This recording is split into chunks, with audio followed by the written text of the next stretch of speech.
God, indivisible, with liberty and justice for all. With that, we'll call a special call city council meeting Wednesday, September 3rd into session dealing with the budget and the trim hearing. Mrs. Bach, please. Mr. Fletcher? Here. Ms. Graves? Here. Mrs. Turner? Here. Mr. Kramer? Here. Mayor Winger? Here. And Mrs. Bach, would you proceed with the formalities, please? Our first public hearing is an ordinance of the City of Vero Beach, Florida, providing the levy of ad valorem taxes for the fiscal year 2014-2015 at a millage rate of 2.0336, which equates to $2.336 per $1,000 of assessed property value. Mrs. Lawson would like to go over a few formalities. As you know, of prior years, this is our first public hearing that has to comply with the laws regarding trim and millage adoption. So I just want to quickly recap some of the requirements of the proceedings today. It should take just a minute, and then we can press on. The law requires that the first substantive issue that we discuss at these hearings is the percent increase in the millage rate over the rolled back rate that we need to fund our budget, and the reason for that increase. In the case of the tentative millage and budget that you have before you, the tentative budget proposed for adoption is funded at the prior year millage rate of 2.0336, which is actually 3.08% more than the rolled back rate, which is 1.9728. As presented, that's because we had a combination of increased costs for operations and provision of services within the general fund, and we also had some decreases in one of our revenue sources in state revenue sharing. We had a net decrease. The second requirement is that at both at this hearing and your next one, you have to adopt the millage rate ordinance before you adopt the budget ordinance, and they have to be by distinct and separate votes. The third requirement is that this is very much a public hearing, and therefore the governing body has to take comments, and the general public is allowed to speak and ask questions before you adopt either one of the measures. And then finally, before we adopt the millage levy ordinance, if you would allow Tam to read sections 1 and section 2 into the record after the motion and before the vote to satisfy the requirement that we announce the name of our authority, the rolled back rate, the percent increase, and the final millage rate. And so with those 3 or 4 things, we're here to answer any questions you might have and support you as you proceed. Are there questions from council before we do public comment? Just one question. We did end up with a little extra money, and I guess this goes back to the lifeguard thing. I mean, we're going to have the opportunity to put a little bit of those hours back in there. At this point in time, the budget you have in front of you has an unappropriated surplus in the general fund of $73,029 or something like that. So $73,000 is available to you. Okay. Again, since you are actually formally adopting a tentative budget and a final one at the next hearing, if you want to amend this budget as presented, you would need to make that motion when we get to the budget adoption and give us a specific direction to put that money back into part-time salaries or so the wherever mechanics you want of it is we can either do we have to do it here, or do we wait and do it the next one? You can do it either way, but okay. You've got one of 2 chances between this and the next hearing. But this is the one that sets in concrete the millage. The millage is set in concrete and final at your last public hearing on September the 16th. So you have actually 3 times where you set millage. You've already done it once, you're sealing. Well, that was the now worst you're case. setting a tentative millage, and then on the 16th you set a final millage. So it can be different each time, but both the budget and the millage are final on September the 16th. But on the millage, the only direction you can go is down. Each time the only direction you go is down. That's correct. Further council comment? Public comment? Just for the public, just for clarification on lifeguards, now we have not reduced lifeguard hours from this year. That would be a continuation of the same level of service going into the next budget year, just for clarification. Public comment, Ben? Hello again. Thank you for your time again. I didn't know if you wanted to review anything or clarify anything, so I'm glad that this question arose. This budget would probably be geared more to pre-recession hours. As you know, historically it's been 9 to 5. The beaches have been protected and those hours have been cut back. We'd like to go back to fully restored hours and coverage on the beach. Okay, can you also give us your name and address? We're talking about the millage now, too, just the millage. Oh, okay. My name is Lori Easterwood. I reside at 1845 8th Avenue, Vero Beach, Florida, 32962. I am a board of the directors of the Vero Beach Chamber of Commerce and its Economic Development Committee. And this is new for me. Thank you. So thank you for your patience with me, certainly. So do you have comments on the millage rate? That's really what we're considering. No, I apologize. I thought there was Okay. clarification Okay. maybe on the lifeguard budget we had That'll come presented. later. Okay. Thank you. Sorry, I get eager. You're fine. Further public comment? I move for a second hearing on September the 16th. I'll second it. Ms. Falkman. Mrs. Bach? I need to read Section 1 and Section 2. Section 1, the City of Vero Beach, Florida shall levy a general ad valorem tax of 2.0336 mills against the value of all real and tangible personal property within the city limits, subject to taxation on the first day of January 2014 to finance current operating expenses of the city. The tax shall be assessed and collected in the manner provided by law. Section 2, the fiscal year 2014-2015 operating millage rate of 2.0336 levied hereby is greater than the rollback millage rate of 1.9728 mills by 3.8%. 3.0. Oh, I'm sorry, 3.08%. Is there further work that we must do before we vote, or can I call the motion, Mrs. Bach? I will call the roll. Mr. Fletcher? Yes. Ms. Graves? Yes. Mrs. Turner? Yes. Mr. Kramer? Yes. Mayor Winger? Yes. Okay. B, an ordinance of the City of Vero Beach, Florida, adopting the annual budget of the city for the fiscal year beginning October 1st, 2014, and ending September 30th, 2015, appropriating funds for the operating expenses, supplies, and personnel, and otherwise appropriating funds for the efficient and effective operation of the government of the City of Vero Beach and its departments. Such appropriations being from anticipated revenue, providing a means to amend the annual budget to carry forward the funding of purchase orders, work orders, and grants outstanding as of September 30th, 2014, providing a means to amend the annual budget to reflect grants received after September 30th, 2014, and authorizing the transfer of funds appropriated so long as the total combined appropriations shall not be increased, thereby providing an effective date. So we would like to have comment from council. Is that correct, Mrs. Bach? Yes, sir. Council? Mrs. Turner? Just a question for Ms. Larson. When we moved the freezing of the defined benefit plan, and we moved that to January rather than October, what was the overall impact to our budget? Hang on one second. I know combined and all the pension plans for 14-15, we were contributing around $6 million for the next budget year. Right, and you're looking for either the positive impact of moving it, or are you looking for what the total pension contribution is now as a result of that move? Because the total pension contribution for next year as a result of that new assumption is $5.285 million.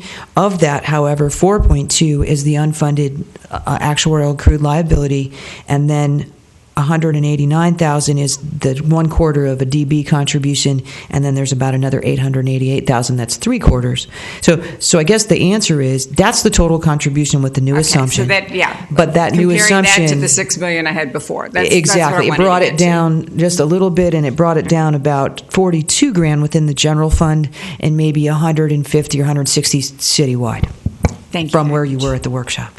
Just as a speculative answer, and I know you hate to do that, but economically, over time, do you see that proportion changing with the defined benefit? If I understand the question correctly, the large portion of our contribution right now with the defined benefit plan is the contribution towards the unfunded liability. And we've talked about that before. The actual normal annual contribution is relatively small compared to, filling the gap. And the way that we are set up right now, it's amortized to fill the gap totally within another 10 years. Each year, that number improves depending on our investment performance, But I mean, which has been good for the last as few we move years. forward and we get more employees into the defined benefit, and then the older retirees roll out. Is it going to change and help us out a little bit better with the defined benefit?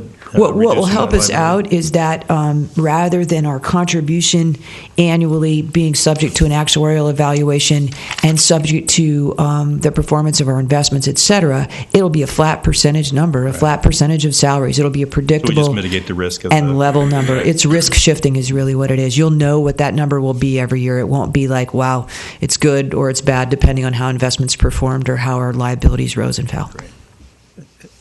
Further And questions Mr. from Kramer, council? also, that number should be going down, as Cindy indicated. At the end of 10 years, we should be at a pretty well net number, and our exposure will be very, very limited at that point. That's the plan. Good. Further questions from council? Nope. Mr. Kramer, you had questions about the lifeguards. You can bring them up now or next meeting, or we can have public comment as you see fit. Well, let's just go ahead with public comment. I just wanted All right. to make sure everybody knew that there was wiggle Go room ahead, there. Ms. Yes, excuse me, Mr. Mayor, but I do have a few more questions. I was certainly I'm sorry. hoping that council would have another opportunity to ask questions. You have all the opportunity you would like. Thank you, sir. Regards to right now, we are looking at the 73,000 of unallocated surplus. Having sat through several budget reviews, it seems like that's a particularly low number. Ms. Larson, could you give us any response on having? I mean, obviously we get a nor'easter, or that it destroys our dunes, or we have any of our budget categories would have overruns. I mean, a $73,000 cushion on a $20 million budget is pretty slim. Well, up until a couple of years ago, typically we adopted budgets that were almost evenly balanced. I mean, the budget, the revenues equal the expenses. Your real cushion is your fund balance. That's where you go if you have a hurricane or some, something that happens in the state of Florida that like decimates your state revenue sharing or something like that. That's the reason for fund balances. Within the annual budget itself, we're preparing a budget that's forecasted out through next September 30th. And what our experience has been in the last few years is things that will happen that are in our favor and things will happen that are not. And, people will come and go and there will be vacancies. And so for the last couple of years, I think we've done an extremely good job of living within our bottom line as adopted, regardless of as things come and go, because we have quarterly reviews, because we require department heads to do that. If they have a computer breakdown, then they have to figure out how to forego something else if they can to live within that bottom line. So having any surplus at all, any unappropriated surplus at all, is above and beyond the requirement for a balanced budget. And if we did have a real problem, that's what your fund balance is for. That's my fund balance. Yeah. Thank you. I think that's helpful. I think we'd all like to see our lifeguard time extended, and I just want to make sure we weren't, posing any other financial risk to the city by doing so. Can I comment real quick, just as a comment on that? Now, a couple things we need to remember, and I agree, and as Cindy says, typically you try to get a zero balanced budget, and everybody lives within their means. But there are two real issues that you need to be aware of. One is we don't really want to have reoccurring costs associated with that small fund balance going forward. And the second thing is we are in negotiations with our labor unions, and so we need to have a little flexibility as we go forward in that, as we determine how you want to use it. Because in both of those cases, it just things to keep in mind as we proceed. Well, your point about reoccurring costs coming out of this is really a strong point. This is not where it should be done. Ms. Lewis, we are also approving the 5-year capital budget at this time. Yes, you are. Okay. Although It looked like you have a question on that, so go ahead. yeah. I question. do. I guess I was looking at this July 7th letter from the Florida East Coast Railroad requiring the city to rehabilitate these crossings at a cost of around $231,000, $232,000. Of our dollars. Of our dollars that is to be included in the budget, and that this has been prepared in the capital, included in the capital plan? This has been added to the version of the capital plan that you see. We had the final state revenue sharing estimates came in and increased the amount of revenue that we had available to us, and unfortunately at the same time we got this letter from the Florida East Coast Railroad, which pretty much ate up those revenues. I think Jim maybe can speak to our requirement here. Right, and one of the areas of this, historically speaking, we will get these type of notices from East Coast Railroad, and they will say sometime after January the 1st, 2015. Sometimes that's extended into 18 months later or 24 months later. What they're really doing is putting us on notice. The second thing is I have talked to All Aboard Florida. For anybody to invest $215,000 into these crossings when we're going to be doing major modifications, Rusty Roberts has assured me that they are looking into that and will make sure if there's any way of protecting us from that cost. What I was told is that if it is a danger and a safety hazard of an immediate situation, then they're going to proceed with that. Obviously, if they can put it off till January or June of 2015, I'm not sure that there's an emerging safety issue. But Rusty Roberts is a pretty thin assurance to my way of thinking. We might want to put a letter to them somehow, bring this point up, make our own point. We can try to send something maybe to the president. I would certainly concur with that. Rusty Roberts has a pretty narrow viewpoint of what's good for us. Well, any protection we can get or anything we can put in writing is helpful. Of course, the railroad is governed by federal laws. Yep. But it's still worth doing. Need to go on record. Yep. Yeah. We will do that. I think you're correct, Craig. Mrs. Turner, you have another one, I see. I do. Keep going. You have the Diaz as long as you need it. Thank you. Just concerned, have we received any response from the county on our inquiry about the Dodgertown property? Yes, ma'am. We did get a informal that said that they were going to, the way the council or the county commission voted, it's my understanding, is they voted 5-0 to take it out, but they had conditions that they wanted to tie to removing of those. And so Monty Falls and the Public Works Director from the county, Chris Moore, are going to meet, and I think they have a meeting set for this week to talk about what it is. Some of it is, for example, there are some right-of-way issues that they had talked about on Aviation Boulevard. From my standpoint, I don't think we have any real issues with that. There was some right-of-way up on 60, and for the widening, and I think it's 43rd there, but we wanted to make sure that our businesses retained access because there are a couple of small businesses that would have sort of a roundabout if you're familiar with that intersection. And so we were sort of in discussion with the county right after I got here, as a matter of fact, and we couldn't seem to resolve the issue, but maybe this will help us move that forward. The answer to the question is it's problematic. It's in the works. And the answer is the county is utilizing this opportunity to get back to negotiating other issues that we weren't able to conclude. So, yeah, and I don't want to draw any conclusions early. As you know, I've been sitting through some of these with the county, but hopefully it's going to be as simple as some easements and right-of-way transfers. That's what we're hoping. Thank you very much, Mr. Hunt. What else?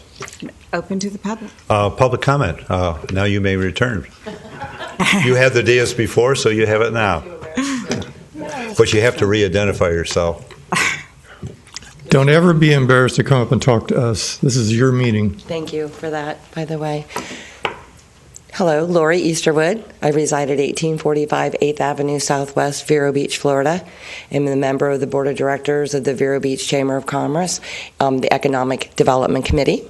Spoke yesterday in our support of the Vero Beach lifeguards. And I'm Dr. Sam McNamee. I'm a board member for the VBLA, Vero Beach Lifeguard Association.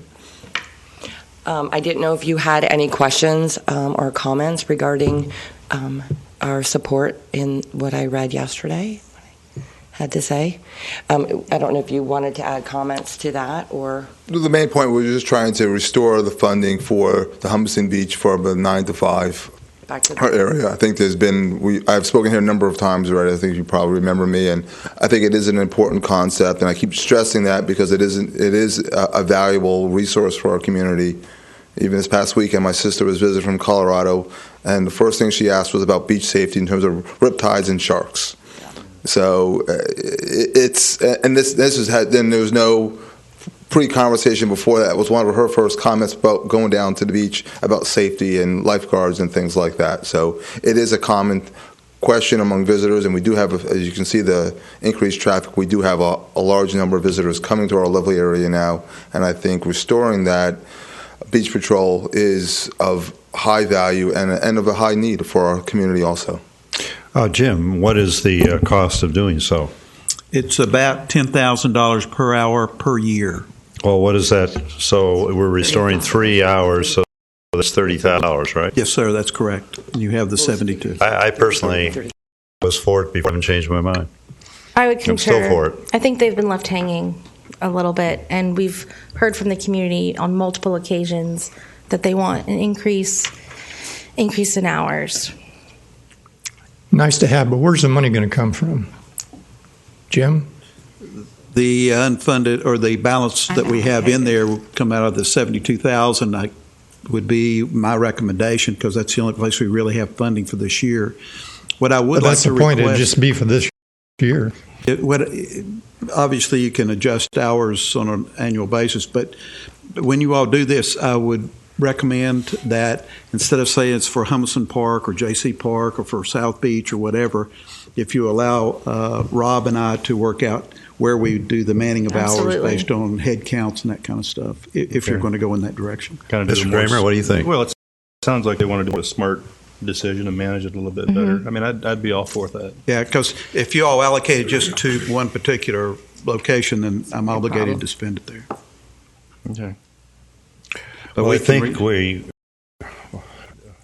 do we need to vote on that, or what do we need to do, Mrs. Bach? As an amendment. What you would need to do if there's nothing else, when you vote to adopt the budget, it would be as amended and then be specific about the amendment. What I would suggest is you amend it to add $30,000 to part-time salaries in the recreation department for additional lifeguard hours, and then we'll take it from there. Well, I would make such a proposal, but we have further amendments. Thank you very much. Thank you very much for your continued support. Are there further amendments council would like? Further public comment? And I do believe that it also can be changed at the next hearing, budget hearing. Is that not correct, Mrs. Bach? Yes, sir. All right, I'll make a proposal to accept the budget as written with the change that $30,000 be added to the lifeguard budget to be spent at the discretion of the city manager and recreation manager. I believe that's the proper amendment. I'll second.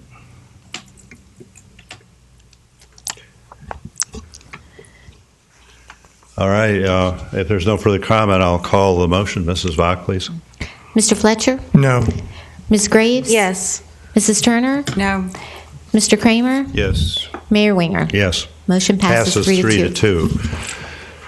What else do we have to do, please? That's it. Well, then I guess I'd ask for a motion to adjourn. I'll Craig? second. So move. Move to adjourn. 5-0, we adjourn. Thank you.